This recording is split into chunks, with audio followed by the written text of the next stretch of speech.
L'humanité, toujours en proie aux conséquences désastreuses et incalculables des changements climatiques, tels des inondations, des cyclones, des feux de brousse, des glissements de terrain et de bien d'autres catastrophes naturelles dues en grande partie à l'action de l'homme sur la nature, notamment les émissions de gaz à effet de serre et la déforestation. Le danger étant permanent et de plus en plus inquiétant, les initiatives pour la recherche des solutions préoccupent au plus haut niveau les dirigeants de la planète. C'est dans ce contexte qu'il faudrait situer la tenue à Brazzaville du 2 au 5 juillet 2024, la première conférence internationale sur la forestation et le reboisement. Une initiative du président congolais Denis Sassou Nguesso, avec plus de 200 représentants d'État et de gouvernement, plus de 100 experts des organisations internationales et plus de 1500 participants venus de divers horizons. Ainsi, la conférence internationale sur la forestation et le reboisement apparaît comme la conséquence heureuse et la suite logique de la proposition faite par le président Denis Sassou Nguesso à la communauté internationale lors de la COP27 à Sharm el-Sheikh en Égypte en 2022. Le président congolais invitait les autres États à s'inspirer de l'expérience congolaise de la Journée nationale de l'arbre. Au regard de cette expérience salutaire venue de la République du Congo et pour un monde plus sûr et plus juste sur le plan environnemental et climatique, je lance du haut de cette tribune l'appel solennel à l'instauration d'une décennie de l'afforestation qui obligerait l'humanité à inverser le cours actuel de destruction de nos forêts. Bien plus qu'une solution, il s'agit d'un impératif de raison, la forestation apparaissant comme un réel cri de cœur qui nous interpelle tous. Une décennie de la forestation, l'annonce du président congolais, avait aussitôt retenu l'attention de l'écrivain-chercheur Michel Innocent Péa, qui publia chez l'Harmattan le 1er février 2023 l'ouvrage intitulé « 10 années d'afforestation mondiale, une initiative de Denis Sassou Nguesso au profit de l'humanité ». Dans cet ouvrage de promotion de la vision écologique du président Denis Sassou Nguesso, l'auteur Michel Innocent Péa rappelle que la restauration des forêts proposée par le chef de l'État congolais devrait être considérée tout autant comme un mouvement social qu'un objectif écologique ou une solution au changement climatique. Face au dérèglement climatique, le reboisement de la planète constitue, sans le moindre doute, l'une des solutions salvatrices les plus pertinentes. Avec un couvert forestier estimé à 220 millions d'hectares, soit environ 6% de la surface forestière planétaire et 10% de la biodiversité mondiale, le bassin du Congo constitue la deuxième région forestière tropicale dense et humide après l'Amazonie. L'ouvrage 10 années d'afforestation mondiale a eu le mérite d'être soutenu par une autre publication de Michel Innocent Péa, le guide des scènes, publié le 3 mars 2023. Un ouvrage qui se veut d'être un guide pratique, technique et stratégique de boisement, de reboisement, d'afforestation et de transition écologique. Le livre aborde de façon pratique les différentes étapes d'un programme sylvicole conçu dans le cadre de l'initiative DCN, récolte et gestion des semences, construction et gestion des pépinières, modalités d'installation et de conduite des plantations, l'itinéraire sylvicole de quelques espèces d'arbres de forêt dense humide et autres espèces nécessaires à l'afforestation telles que proposées par le président congolais Denis Sassou Nguesso. Il convient de rappeler que la République du Congo a très tôt pris conscience de l'absolue nécessité de protéger, de reconstituer et d'étendre son couvert forestier. Depuis 40 ans, l'ensemble de notre population est ainsi invitée à planter un arbre dans le cadre de la Journée nationale de l'arbre, célébrée dans notre pays le 6 novembre de chaque année.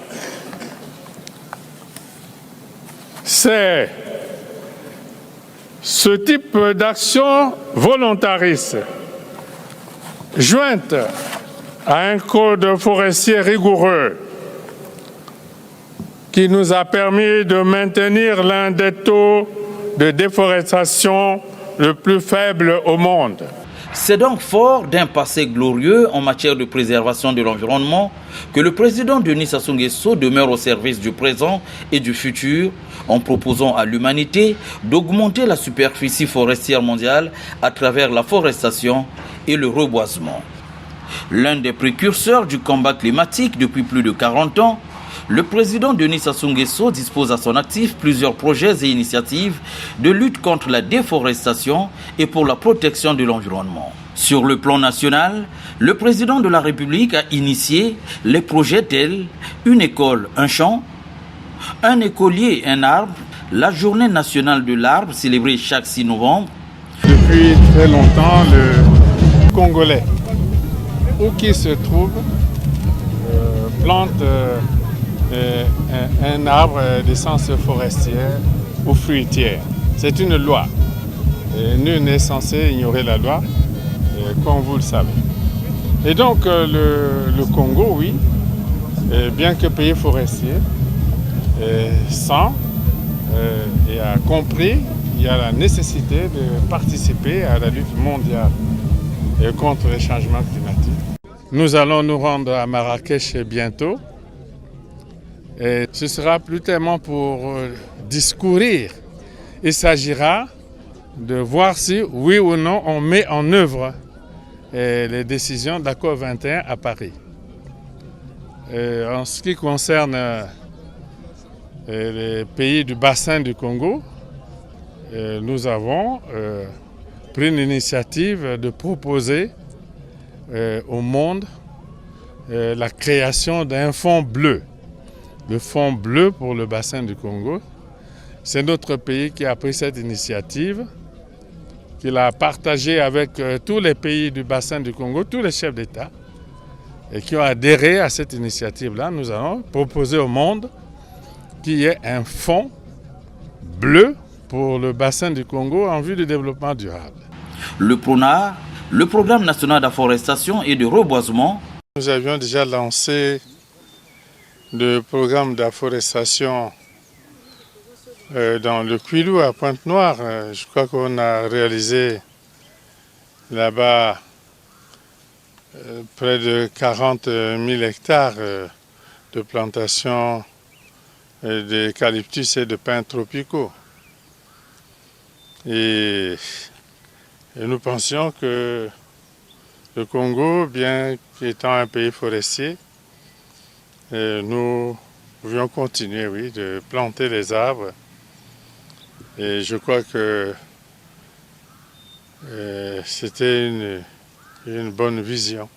Le Fonds bleu pour le bassin du Congo, dont l'annonce de la création fut faite à Marrakech au Maroc lors de la COP 22 en 2016. J'annonce la création d'un fonds bleu pour le bassin du Congo, dont l'objectif est de renforcer le développement économique durable de cet espace géographique qui contribue de manière significative au maintien des équilibres géoécologiques de la planète.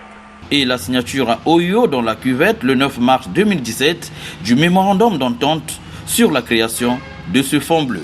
L'initiative Fonds bleu pour le bassin du Congo, pour laquelle les dirigeants africains se sont engagés sans réserve à l'occasion de la COP22 à Marrakech procède donc de notre volonté commune de saisir toutes les opportunités que nous offre notre espace géographique à travers les abondantes ressources en eau dont il regorge.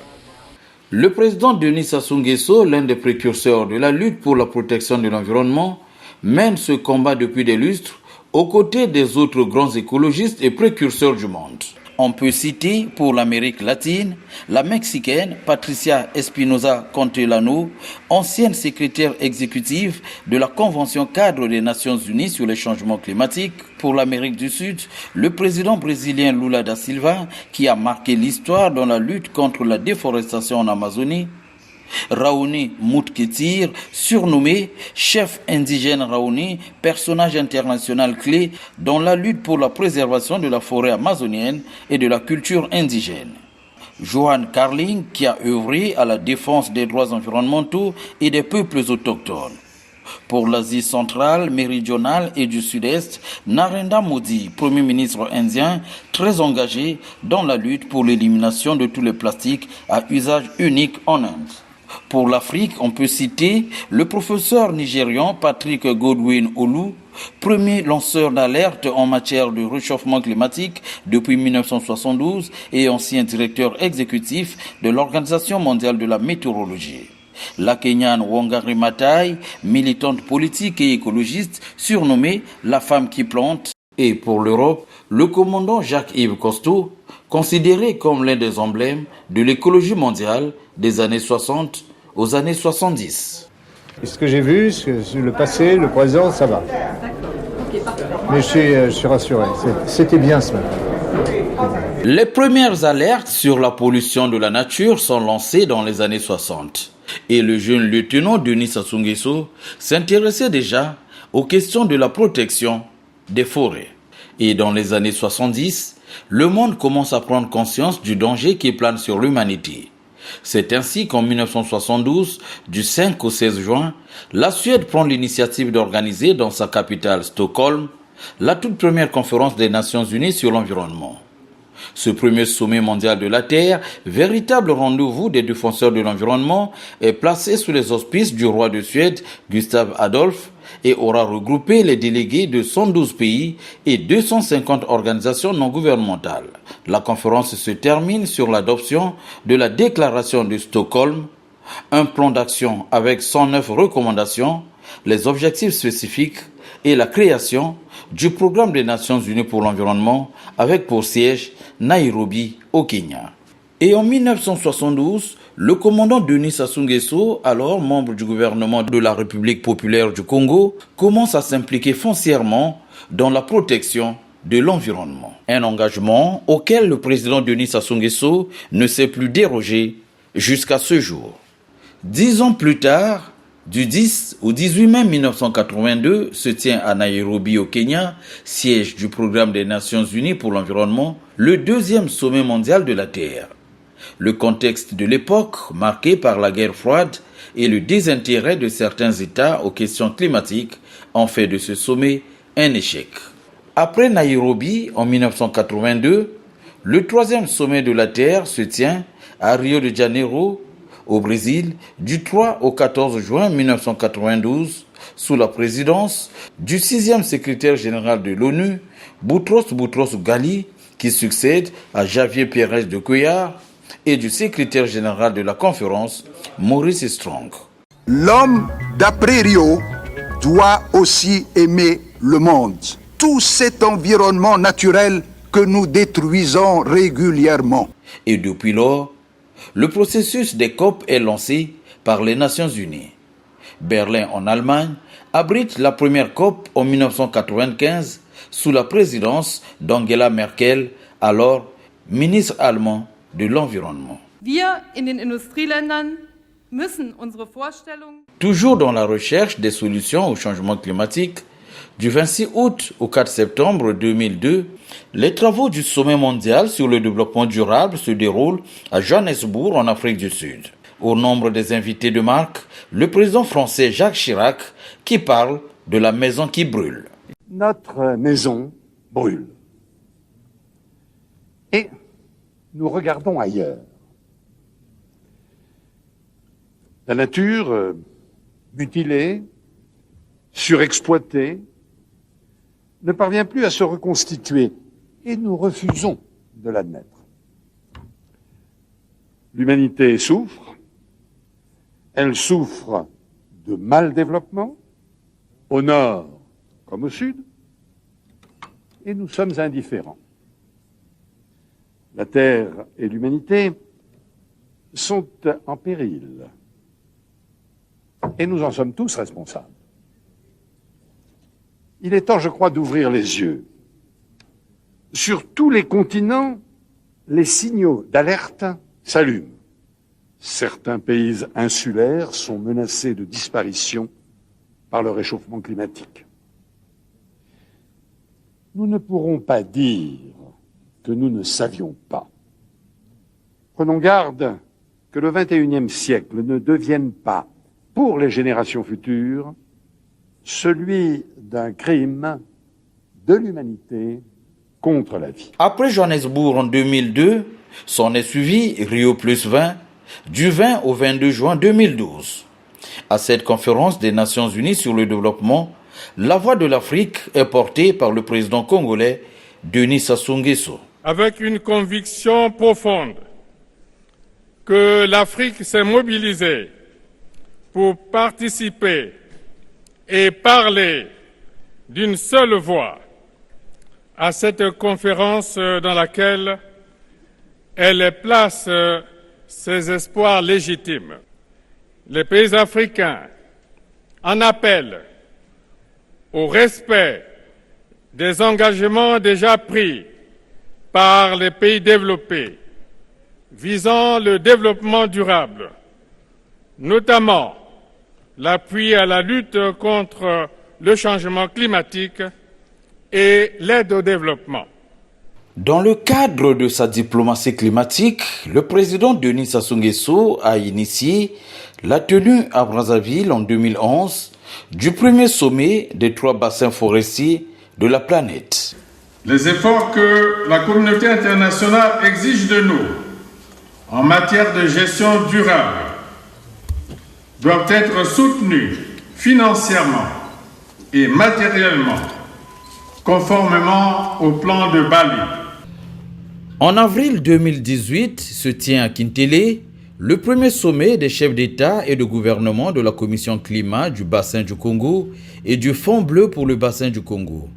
Ayant répondu favorablement à l'invitation de son homologue congolais, Sa Majesté roi du Maroc, Mohamed VI, a rendu hommage à l'hôte du sommet, Denis Sassou Nguesso.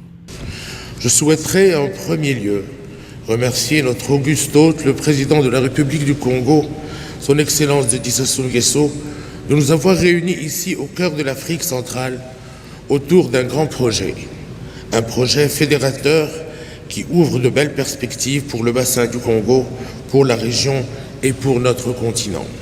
Nous avons une responsabilité collective, la préservation de la biodiversité africaine. L'appauvrissement de ce patrimoine qui nous est commun engendre de lourdes conséquences sur la vie quotidienne des populations et nuit au développement socio-économique des communautés qui en dépendent. Au centre de cette préoccupation se trouve le bassin du Congo. Au niveau mondial, il est le second réservoir de carbone et le deuxième plus grand bassin fluvial, constituant ainsi une des plus grandes zones forestières et abritant plus de la moitié des espèces animales du continent. Le roi du Maroc a également noté le leadership du président congolais dans le combat pour la protection de l'environnement. Grâce au leadership du président Denis Sassou Nguesso, cette dernière commission a enregistré des progrès tangibles pour que se transforment en opportunités les défis climatiques que connaît la région. Plusieurs étapes ont été franchies depuis le sommet africain de l'action. À Oyo, en mars 2017, le Fonds bleu a été lancé. Son opérationnalisation a été conçue à Brazzaville en novembre 2017 et à Rabat en mars 2018.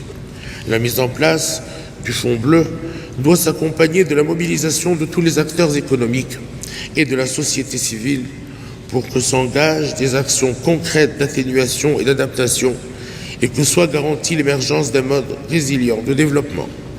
Le financement de ce projet constitue le défi majeur à sa mise en œuvre. Montant au créneau pour l'ouverture du sommet, le président de la République du Congo a reconnu la vulnérabilité de la planète face aux conséquences des changements climatiques. Le monde n'a jamais été aussi vulnérable que face au changement climatique. Une part importante de l'avenir du globe, en termes d'évolution climatique et de préservation de l'environnement, se joue ici, au cœur de l'Afrique. Au centre de cette dynamique salutaire, notre continent se distingue par des initiatives courageuses, empreintes de générosité et de détermination. Autre événement initié et organisé par le Congo sous la présidence de Denis Sassou Nguesso, c'est le deuxième sommet des 3 plus grands bassins forestiers de la planète à Kinshasa. J'affirme que l'afforestation et le reboisement demeurent une réponse pertinente à l'accélération du changement climatique. Il nous faut impérativement inverser le cours actuel de la destruction de nos forêts pour une biodiversité et un couvert végétal plus dense.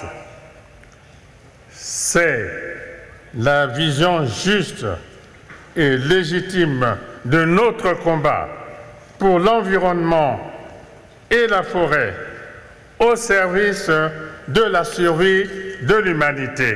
Il s'est de rappeler que prélude à la COP21 à Paris en 2015, la capitale française avait abrité le sommet des consciences pour le climat. De nombreuses personnalités françaises et étrangères y avaient pris part et leurs interventions furent essentiellement axées sur l'amplification de la lutte contre les changements climatiques. C'est le cas de Kofi Annan, ancien secrétaire général des Nations Unies, du prince Albert de Monaco et de François Hollande, alors président de la France. Si l'on n'agit pas immédiatement pour inverser les tendances actuelles, mon petit-fils, mes petits-enfants vivront dans un monde dans lequel la température moyenne sera de plusieurs degrés supérieure à celle que j'ai connue quand j'étais un enfant. Nous aurons donc des canicules, des sécheresses dévastatrices, des inondations, des feux de forêt qui détruiront des régions entières ainsi que des récoltes agricoles. Les changements climatiques sont un défi que l'on peut relever. Oui, nous avons encore une chance d'enrayer le dérèglement programmé de notre climat. C'est le défi que doit relever notre génération. Alors que les hommes ont longtemps ignoré les périls pesant sur leur environnement, et alors qu'il sera bientôt trop tard pour endiguer le réchauffement climatique, nous nous trouvons à la croisée des chemins. Nous avons pour nous la science qui quotidiennement nous éclaire sur la réalité des dégâts infligés à notre planète. Nous avons pour nous la conscience, issue d'années de mobilisation au service d'une idée qui s'est développée avec une rapidité sans égale. Nous connaissons l'urgence, les échéances vitales pour agir tant qu'il est encore temps. Nous avons besoin de tous pour parvenir à ces accords. Besoin des chefs d'État et de gouvernement qui représentent la légitimité, besoin des acteurs locaux qui s'engagent, besoin des entreprises, mais nous avons aussi besoin des citoyens du monde. Nul ne peut prétendre les représenter. La lutte contre le réchauffement climatique demeure bel et bien l'affaire de tous. Le pape François a maintes fois alerté le monde sur les conséquences du réchauffement climatique. C'est le cas ici à Nairobi au Kenya, à quelques jours de la COP21 à Paris en 2015. Ce sera triste et j'ose même dire catastrophique si les intérêts de quelques-uns prennent le dessus sur le bien commun et mènent à une manipulation de l'information afin de protéger leurs propres intérêts et projets. Sur le plan international, le président de la République du Congo aura également montré sa détermination à combattre les effets néfastes des changements climatiques. Denis Sassou Nguesso aura non seulement initié des sommets internationaux, mais aussi activement participé à beaucoup d'autres. La participation du chef de l'État congolais aux conférences internationales des Nations Unies sur le climat s'avère toujours effective. On peut citer la COP21 à Paris, en France, en 2015. Notre merveilleuse demeure est en péril croissant, en grande partie par notre faute. Les activités humaines, l'emprise outrancière de l'homme sur la nature ont engendré de profondes transformations de l'environnement, intensifiant chaque jour les changements climatiques. L'humanité court à sa perte. Nous le voyons. Notre planète,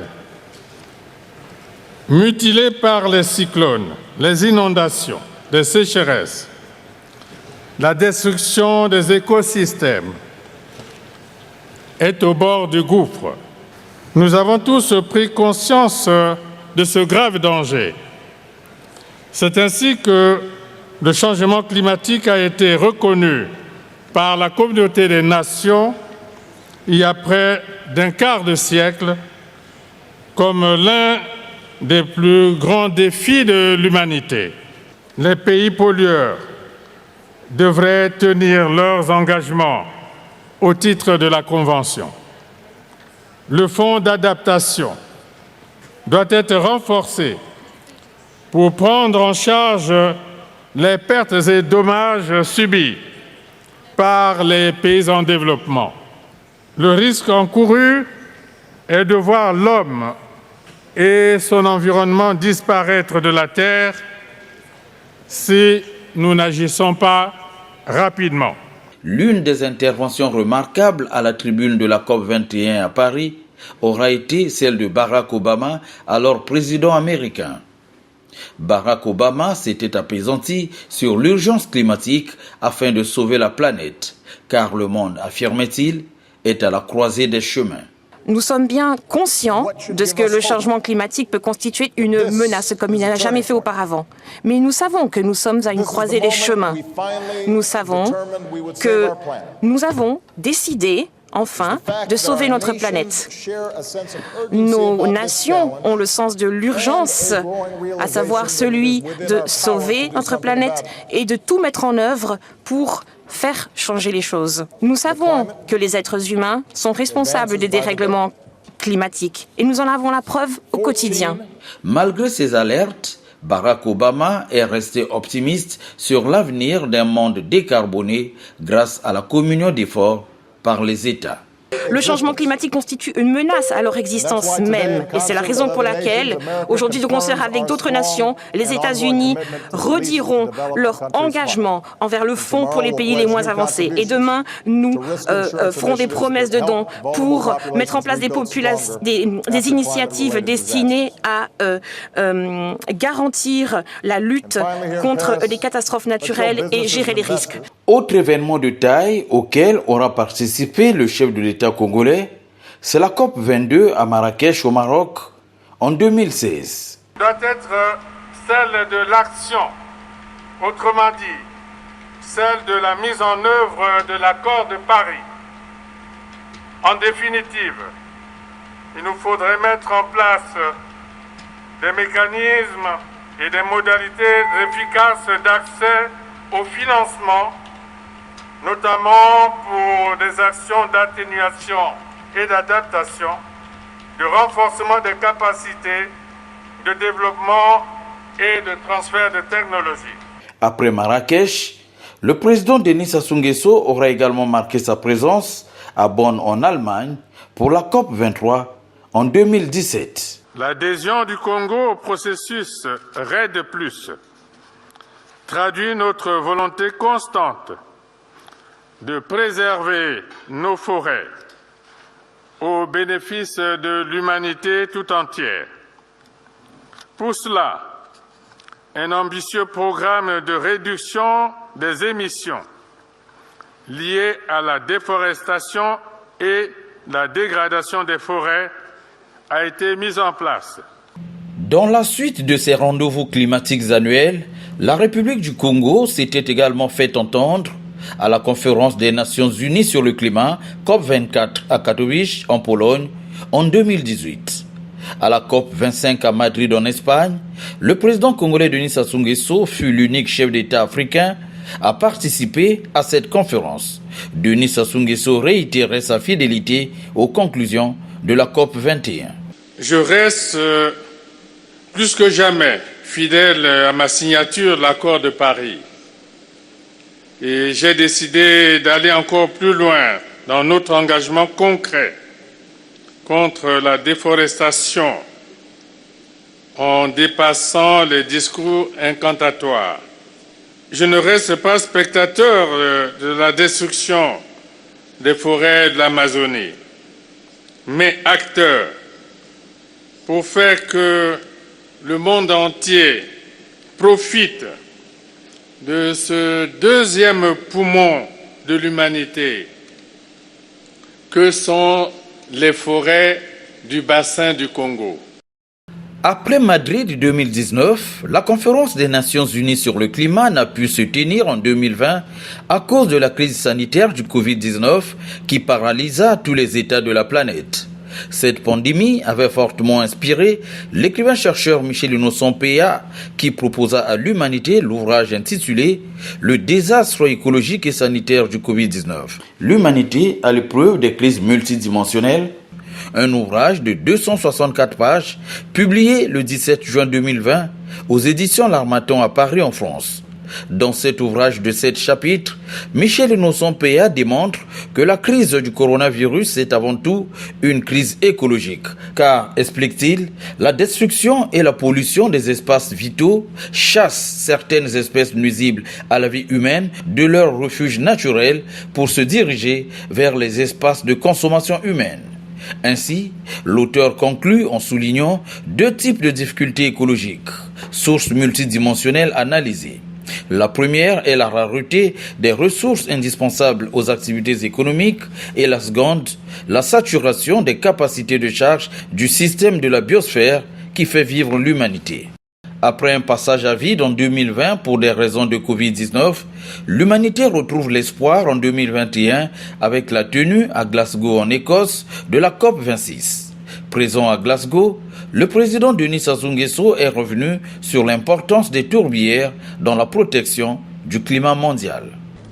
À elles seules, les tourbières de la cuvette centrale séquestrent 31 milliards de tonnes de carbone, soit 3 années d'émissions mondiales. La place qu'occupe le bassin du Congo dans la réalisation des objectifs de l'accord de Paris est donc absolument incontournable. À Sharm el-Sheikh en Égypte en 2022, à la COP27, Denis Sassou Nguesso s'est prononcé sur les engagements pris par certains États, notamment les pays pollueurs. Sans atermoiement des engagements pris et la mise en œuvre d'initiatives efficaces en lien avec la préservation de l'environnement. La COP27 en Égypte a été suivie par celle de Dubaï dans les Émirats arabes unis en 2023. La question des énergies fossiles figurait parmi les grandes questions à débattre. Le président français Emmanuel Macron s'était prononcé sur la question. Le moment où nous parlons est ce qu'il convient de faire dans les prochains mois et prochaines années. Il semble que la priorité des priorités est que les pays les plus avancés sortent des énergies fossiles. Et donc nous avons les accords de Paris qui donnent une trajectoire. La France est engagée sur cette trajectoire.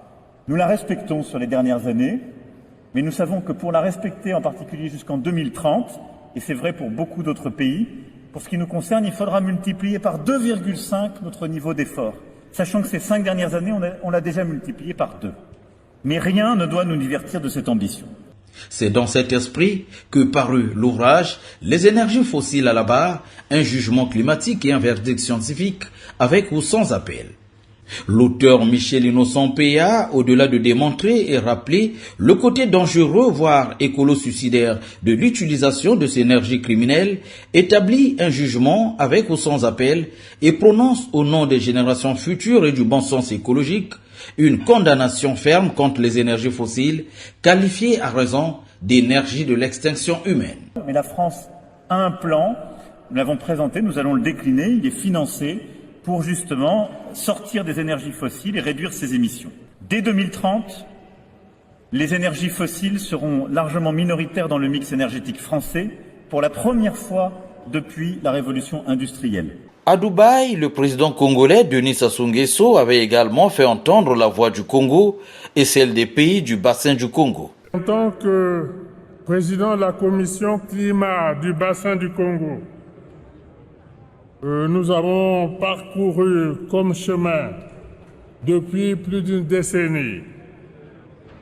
Après l'accord de Paris, le rôle essentiel de nos forêts tropicales du bassin du Congo dans la régulation du climat a été enfin reconnu comme l'un des derniers poumons verts de la planète. Après donc la grande initiative du Fonds bleu pour le bassin du Congo, le président Denis Sassou Nguesso propose à l'humanité une décennie mondiale de la forestation et du reboisement. La conférence de Brazzaville se propose ainsi d'adopter une stratégie mondiale et africaine d'afforestation et de reboisement, tout en tenant compte des aspects techniques, scientifiques et surtout financiers. La finance climatique, voilà une autre problématique évoquée par l'écrivain-chercheur Michel Innocent Péa dans l'une de ses toutes dernières et récentes publications. L'ouvrage Finance climatique, de l'argent du climat au climat de l'argent, rappelle l'impérieuse nécessité des États pollueurs et principaux auteurs du réchauffement climatique afin qu'ils ouvrent le robinet et laissent couler l'argent nécessaire aux réformes. Lors du sommet sur l'Amazonie à Belém au Brésil, le président Denis Sassou Nguesso était très explicite sur la question des finances climatiques. Nous avons assisté à l'émergence de programmes internationaux destinés à lutter contre la déforestation. Mais avons-nous à ce jour bénéficié du nécessaire changement d'échelle dans la prise en charge internationale de la lutte contre la déforestation? À l'évidence, non. Nous avons vu beaucoup d'exigences, mais peu de véritables engagements financiers. On nous demande des réformes avant les financements, mais nous voulons des financements pour pouvoir faire des réformes. Les finances climatiques sont d'une importance capitale en ce qu'elles permettent de mieux gérer la question d'adaptation et celle d'atténuation au changement climatique. Pour Michel Innocent Péa, elles permettent aussi de contribuer à la lutte contre la pauvreté et à favoriser le développement durable en Afrique. Ainsi, l'auteur Michel Innocent Péa traduit véritablement le plaidoyer du président Denis Sassou Nguesso pour la protection de l'environnement. Le chef de l'État congolais organise sans discontinu des rencontres touchant à la vie de la planète. À cet effet, Denis Sassou Nguesso déclare, je cite, « Nous ne devons pas quitter ce monde et laisser aux générations actuelles et à venir un monde détruit et empoisonné où les hommes et les animaux et bien d'autres êtres vivants seraient en péril et manqueraient d'abri au risque que nous ne portions la responsabilité devant l'histoire. » Fin de citation. La multiplicité de ces sommets est un signal fort qui justifie l'engagement du président congolais à trouver avec ses pairs, les sachants et les spécialistes en matière d'environnement, des solutions idoines aux difficultés qui éprouvent la planète. Dans ce navire battant pavillon, lutte pour la protection de l'environnement, en dépit des comportements divergents, des uns et des autres, l'espoir est permis. Les énergies fossiles à la barre, finances climatiques, de l'argent du climat au climat de l'argent, 10 années d'afforestation mondiale et guide des scènes, guide pratique, technique et stratégique de boisement, de reboisement, d'afforestation et de transition écologique.